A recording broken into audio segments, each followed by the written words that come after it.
안녕하세요. 오늘도 서연살롱을 찾아주셔서 감사합니다. 결혼 3년차 여성이에요. 누가 그런 말을 하더라고요. 세상에서 가장 불쌍한 사람은 엄마가 없는 사람이라고요. 모르긴 해도 저만큼 그 말을 뼈저리게 실감한 사람도 없을 거예요. 저는 10살 때 엄마랑 헤어진 뒤로 불과 얼마 전까지도 엄마 정을 못 받고 살아왔어요. 제가 초등학교 3학년 때 엄마가 집을 나가셨거든요. 어린 시절 제 기억 속 부모님은 늘 다투셨어요. 아빠가 하시던 일이 잘 안 되기 시작하면서부터는 싸우는 날이 더 잦아졌고 술에 취해 폭력을 휘두르는 아빠 때문에 엄마는 얼굴에 멍이 가시지 않았었죠. 그런 날들이 이어지던 어느 날 학교에서 돌아와 보니 늘 반갑게 저를 맞아주시던 엄마가 보이지 않더라고요. 뒤늦게서야 엄마가 집을 나갔다는 사실을 안 저는 엄마를 따라가겠다고 발을 동동 구르며 울먹였어요. 그러자 친할머니가 호통을 치시더군요. 울 거 없다. 너 싫다고 버리고 나간 애미는 뭐하러 찾아? 어휴, 독한 년. 어떻게 서방이랑 자식까지 버리고 집 나갈 생각을 해? 독해도 이렇게 독한 년이 있을까? 앞으로 너도 네 엄마 찾을 생각 말고 네 아빠 잘 챙길 생각이나 해. 한창 부모의 보살핌을 받아야 할 나이에 엄마와 생이별을 한 저는 더 이상 집에서 어리광조차 부릴 수 없게 되었어요.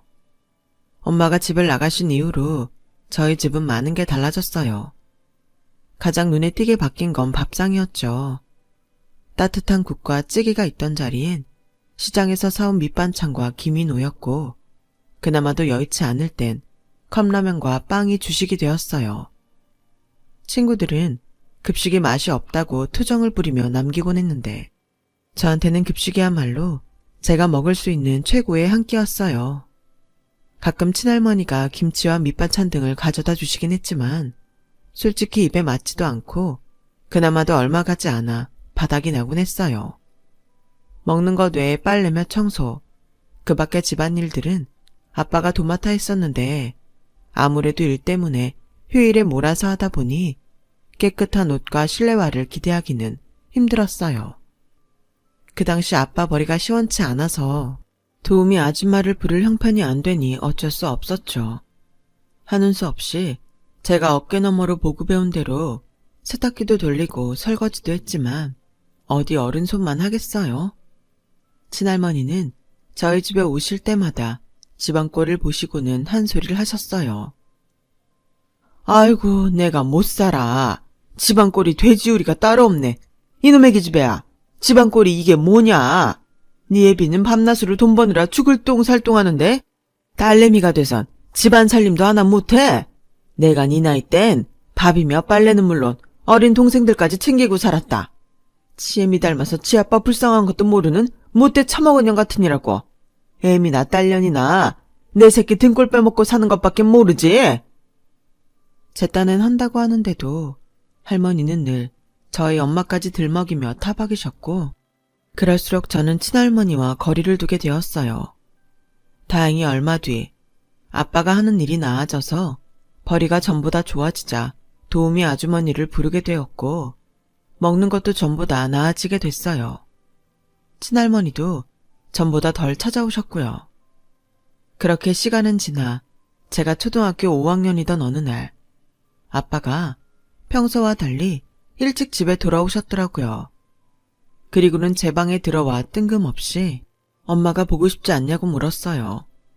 제 눈치를 살피는 아빠를 보니 저도 모르게 속에 없는 말이 나왔어요. 나 싫다고 버리고 간 엄만데 내가 왜 보고 싶겠어? 그런 엄마 나도 싫어.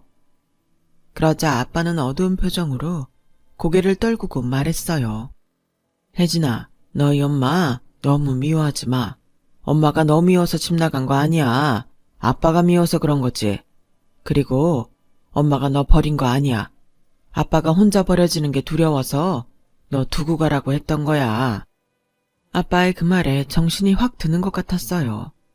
그동안 엄마가 날 버렸다고 생각했는데 그게 아니었으니까요. 혜진아, 그래서 말인데 언제까지 네가 엄마 없이 살 수는 없잖아. 그래서 아빠가 엄마를 데려올까 하는데 넌 어떻게 생각해? 엄마가 온대? 언제?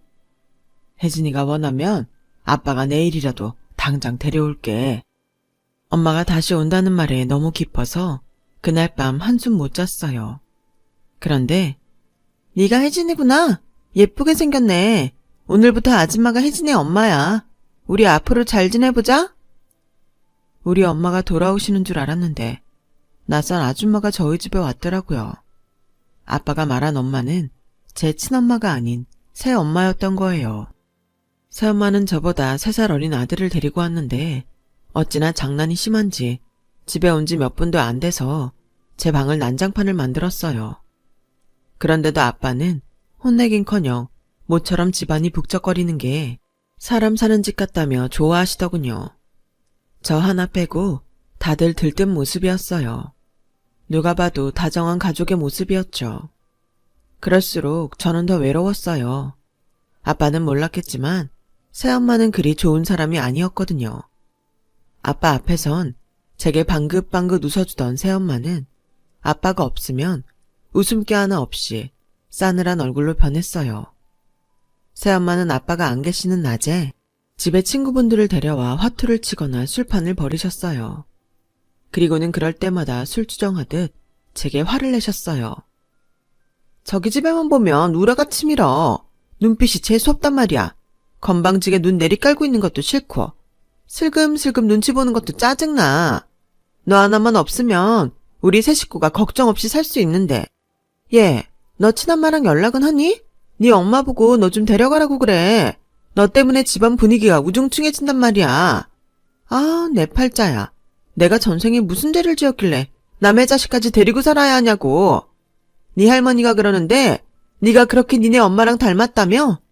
난 네 아빠가 너 볼 때마다 전차 떠올리는 것 같아서 싫어. 그냥 네가 알아서 꺼져주면 안 될까? 내 눈앞에 띄지 말란 말이야. 너만 보면 열불이 터진다고. 새엄마는 뭐가 그리 두려웠는지 아빠가 제 친엄마를 생각할까봐 전전긍긍했어요.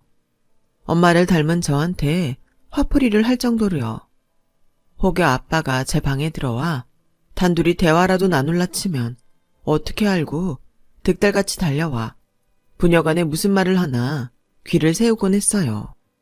제가 고등학교에 들어가고부터는 그런 의심병이 더 심해져서 대놓고 아빠랑 싸우기까지 했어요. 다 큰 딸년방에 왜 들어가? 할 말 있으면 나 있는 데서 하라고. 둘이 무슨 얘기했어? 내 욕했어? 사람 미치는 걸 볼 거야? 말해보라고. 히스테리에 가까운 새엄마 행동에 더는 제가 집에 있을 수가 없었어요. 그래서 학교 근처에 원룸을 얻어서 혼자 살겠다고 했죠. 당연히 아빠는 반대했지만 새엄마 등살에 결국 허락을 해주셨어요. 집을 나와 살게 된 저는 지긋지긋한 새엄마 잔소리를 벗어나 살게 되니 그렇게 좋을 수가 없었어요. 내 물건에 함부로 손대는 남동생도 없고 죄 지은 사람처럼 눈치 보고 살지 않아도 됐으니 천국이 따로 없었죠. 처음엔 하루가 멀다고 찾아오던 아빠도 시간이 지나자 차츰 발길이 뜸해졌고 명절에는 얼굴을 볼 정도로 사이가 멀어졌어요. 그러다 제가 서울에 있는 대학에 입학하는 바람에 아예 서울로 집을 옮긴 이후로는 명절에도 얼굴 보기 힘들 정도로 소원해졌고요. 그러다 제가 대학교 3학년 가을에 비보가 날아들었어요. 아빠가 사고로 세상을 떠나신 거죠. 장례가 끝나자 새엄마는 작정한 듯 제게 그러시더군요. 혹여 유산을 바란다면 꿈도 꾸지 마. 네 아빠가 죽었으니 모든 재산은 배우자인 내가 상속받는 거야. 난 너한테 10원 한 장 줄 생각 없으니 지금 살고 있는 원룸도 비워줘. 생전에 네 아빠가 구해준 거니까. 그것도 다 유산 아니겠니?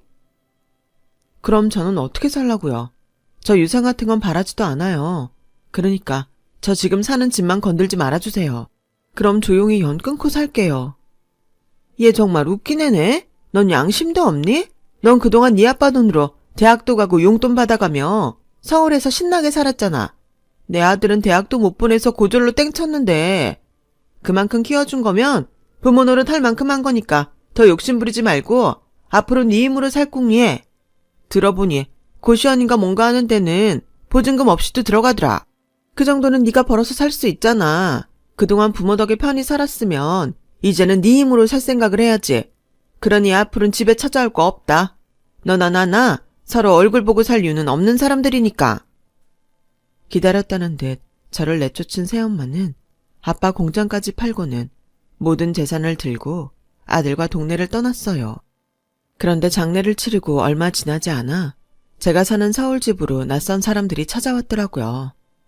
아빠 공장에서 일하시던 분들인데 퇴직금은 고사하고 월급도 못 받고 쫓겨났다며 돈 받으러 왔다더군요. 새엄마가 제 원룸 보증금 빼서 받아가라고 했다는 거예요. 새엄마한테 전화를 했지만 제 전화는 받지도 않더라고요. 학생 신분에 가진 거라곤 월세 원룸인 전부인 저는 이 일을 어떻게 감당해야 할지 몰라 발만 동동 굴렀어요. 친할머니도 몇 년 전 돌아가신 데다 제 주변엔 친인척도 없어서 누구한테 도움받을 길이 없었으니까요. 악에 바친 공장 사람들은 당장이라도 원룸을 빼서 돈을 갚으라고 성화였고 저는 그들을 상대로 시달려야 했어요. 그러던 어느 날이었어요. 저랑 같은 층에 사는 복학생 오빠가 작정한 듯 다가와 그러더군요. 바보같이 당하지 말고 새엄마부터 찾아가서 유산 배분 받으세요. 그쪽한테도 상속지분 있으니까. 새엄마의 말과 달리 저한테도 아빠가 남긴 유산에 대한 권리가 있더라고요. 정확히 새엄마와 저 동생은 1.5대 1대1 비율로 유산을 받을 수 있었어요. 공장 사람들 월급을 제한 전 재산에서 그 비율로 받으면 되니까 제 원룸도 지킬 수 있고 그 외에 유산으로 돈도 더 받을 수 있게 되었죠. 물론 그 과정이 순탄치는 않았어요. 지 엄마도 버리고 간 년을 지금까지 딸이라고 키워줬더니 그 은혜를 이렇게 갚는 거니? 이러니 머리 검은 짐승은 거두지 말라고 하지. 아주 못돼 먹은 년 같은 이라고. 아주머니, 입은 삐뚤어져도 말은 바로 하셔야죠. 아주머니가 언제 혜진이한테 엄마 노릇 해줬습니까? 혜진이 혼자 사는 집에 한 번이라도 찾아온 적 있어요? 없죠? 딸이라고 생각한다면 여자애를 혼자 타지에 보내놓고 나 몰라라 하면 안 되죠. 그게 무슨 부모입니까? 그리고요, 혜진이 아버지가 남긴 유산은 당연히 혜진이 몫이에요. 그걸 아줌마가 갈취한 거라고요. 한 번만 더 혜진이 앞에 나타나서 그딴 개소리 하시면 그땐 가만 안 있습니다. 법정에서 만나게 될 줄 알라고요. 그저 원룸 복도에서 몇 번 마주친 게 다였던 선배는 마치 제 보호자나 되는 것처럼 새엄마를 쏘아붙였어요. 그 덕에 돈을 안 내놓겠다고 난리를 피우던 새엄마는 결국 백기를 들었죠. 거기다 생각지도 못했던 것까지 도움을 주었어요. 혜진아, 혹시 너희 친어머니랑 만나볼 생각 있어? 전에 TV에서 보니까 걔 중에 유전자 등록을 해둔 사람들은 친부모를 찾기도 하더라고. 혹시 모르니까 너도 한번 해봐. 선배 말에 혹시나 하는 마음으로 덕분에 유전자 등록까지 해두었어요. 얼떨결에 선배 도움으로 유산까지 받게 된 저는 백화점에 들러 선배한테 줄 선물로 명품 지갑을 샀어요. 밥 한 끼로 때울 일은 아니니까요. 지갑을 받은 선배는 이런 거 말고 밥이나 사라며 돌려주더라고요. 너 이제 그 돈 가지고 혼자 살아야 돼. 앞으로 널 도와줄 부모님도 없잖아. 그런데 돈을 이렇게 흥청망청 쓸래? 지갑은 백화점 가서 환불해. 난 그런 지갑 들고 다닐 만큼 대단한 사람도 아니고 그 지갑을 채울 돈도 없는 놈이라고. 정 고마우면 삼겹살이나 쏘든가. 결국 지갑은 환불했고 삼겹살을 사다가 선배랑 집에서 구워 먹었어요. 그 일 이후 선배와 저는 친한 오빠 동생 사이가 됐고 치킨을 시켜 먹거나 짜장면을 시켜 먹을 때 늘 같이 시켜 먹곤 했어요. 1인분 배달이 안 된다는 이유였지만 실은 서로에게 호감이 있었거든요. 남자 손이 필요한 일엔 오빠가 와서 도와주고 반찬이며 살림도구, 옷을 살 때는 제가 도움을 주곤 했어요.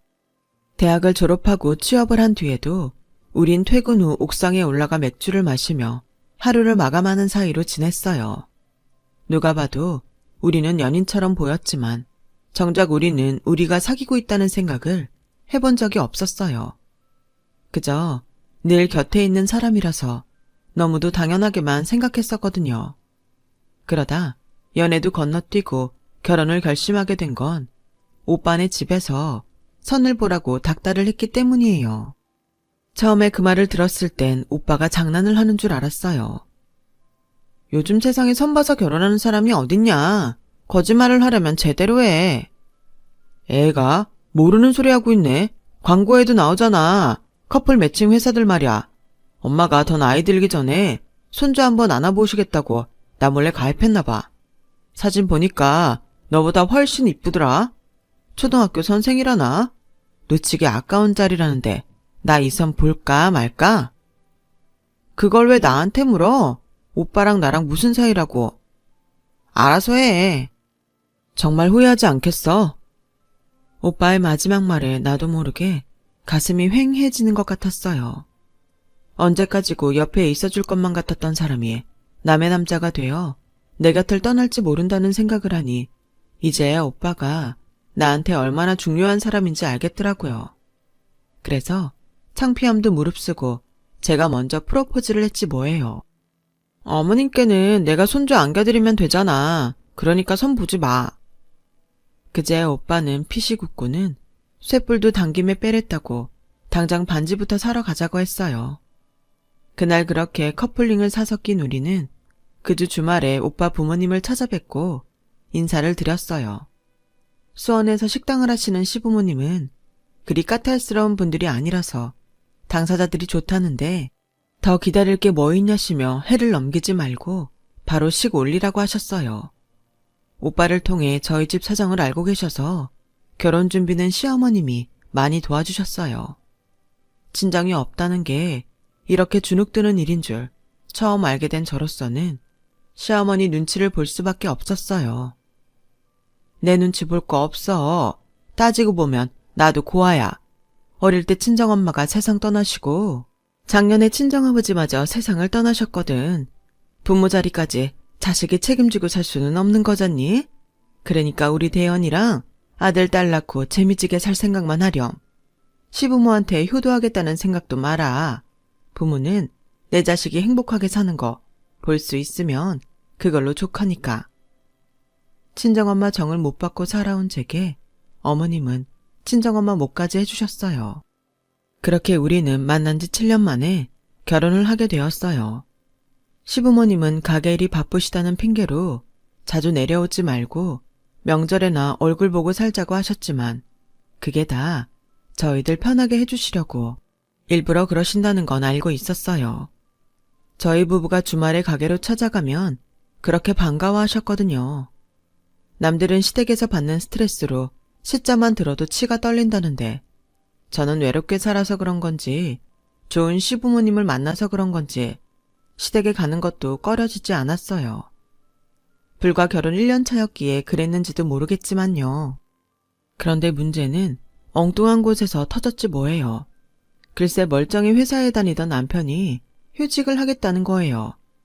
오빠, 그게 무슨 소리야 휴직이라니? 회사에서 무슨 문제 있어? 한 1년 쉬면서 내 인생을 뒤돌아볼 생각이야. 일종의 안식년이랄까? 사실 내 꿈이 백수로 사는 거였거든. 이게 무슨 개풀 뜯어먹는 소린가 싶어서 버럭 소리를 질렀어요. 미친 거 아니야 정말? 누군 일하고 싶어서 이래? 나라고 회사 나가고 싶어서 나가냐고. 백수로 사는 게 꿈이었다고? 그럴 거면 결혼은 왜 했어? 설마 돈 벌어올 사람이 필요해서 나랑 결혼했던 거야? 말해봐. 남편은 능글맞은 미소를 보이며 그저 피식 웃기만 했어요. 그런 행동에 더 화가 나서 해서는 안 될 말까지 하게 되었죠. 이거 명백히 사기 결혼이야. 난 당신처럼 무책임한 남자랑은 못 사니까 백수로 살고 싶거든. 차라리 이혼부터 해. 혜진아, 딱 1년만 쉴게. 회사에도 얘기 잘해놨으니까 1년 뒤엔 바로 복직할 수 있어. 자기계발하는 셈 치고 1년만 참아줘. 기어이 남편은 회사에 휴직계를 냈고 졸지에 저는 외벌이로 남편을 부양하게 되었어요. 제 사정을 들은 직장 동료들은 어이가 없다며 저보다 더 난리를 쳤죠. 혹시 정대리 남편 바람난 거 아니야? 그렇지 않으면 한창 벌어도 시원찮을 판에 휴직이라니. 그것도 1년이나. 혹시 모르니까 남편 감시 잘해. 괜히 나중에 후회하지 말고. 선배 말 맞다나 저희 남편 행동을 보면 의심스러운 구석이 한둘이 아니었어요. 쉬겠다는 사람이 회사에 다닐 때보다 훨씬 더 규칙적인 생활을 하고 운동도 어찌나 열심히 하는지 누가 보면 대회라도 나가는 사람 같았거든요. 게다가 술, 담배도 끊고 인스턴트 음식도 딱 끊고는 꼴에 유기농 채소와 과일만 입에 댈 정도였죠. 그 바람에 식비는 둘이 벌 때보다 배는 더 나갔지만 남편은 아랑곳 않고 비싼 식재료를 사들였어요. 정말 너무 좋은 시어머니만 아니면 참고 싶지 않았을 정도예요. 시부모님 생각하며 참았더랬죠. 거기다 제가 일어나기도 전에 먼저 일어나서 아침 운동을 하고 오지를 않나. 낮 시간에도 어디를 다니는지 툭 하면 집을 비우고 다녔어요. 참다 못한 저는 회사에 일주일 휴가를 내고 남편 뒤를 밟았어요. 그런데 며칠을 쫓아다녔지만 남편의 행동에는 별다른 이상이 없더라고요.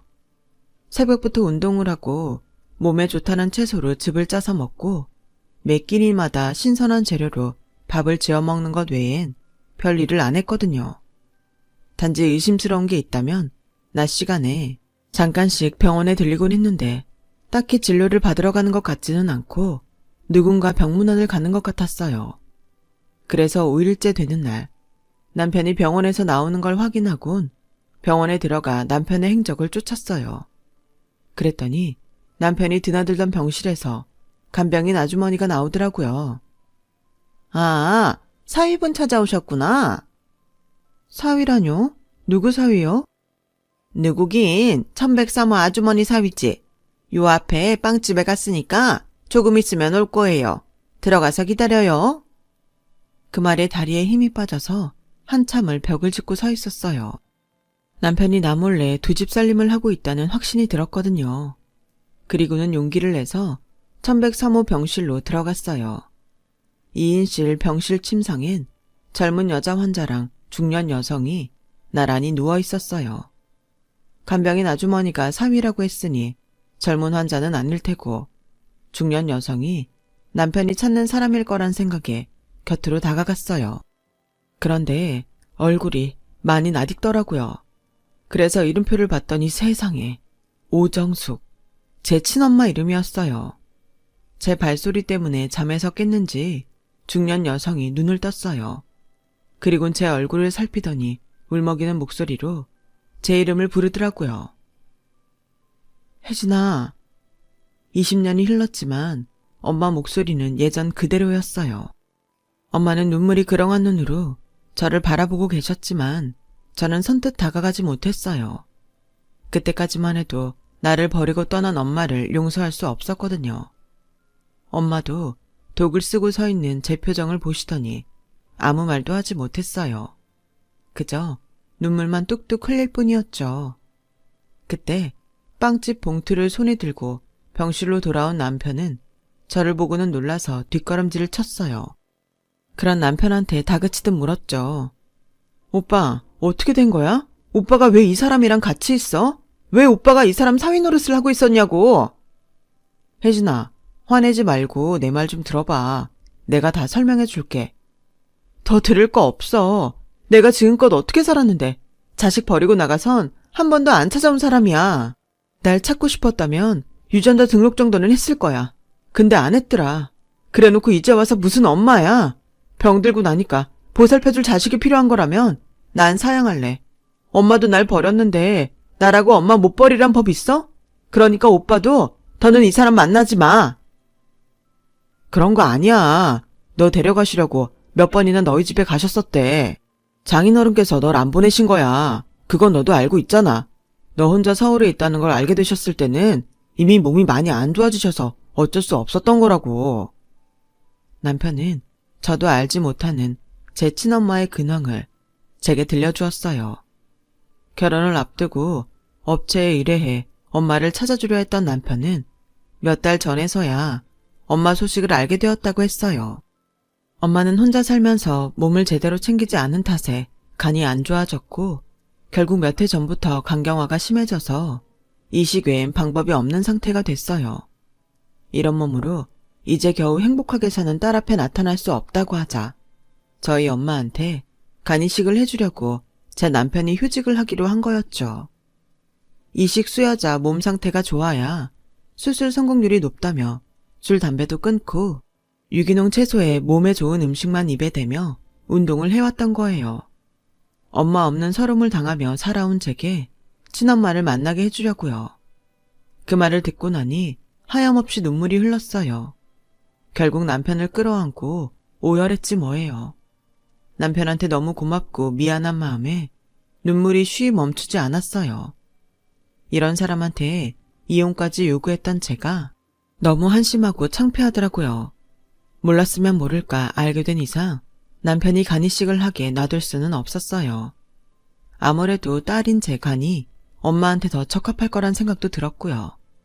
그래서 남편을 회사에 복직시키고 제가 회사에 사표를 냈어요.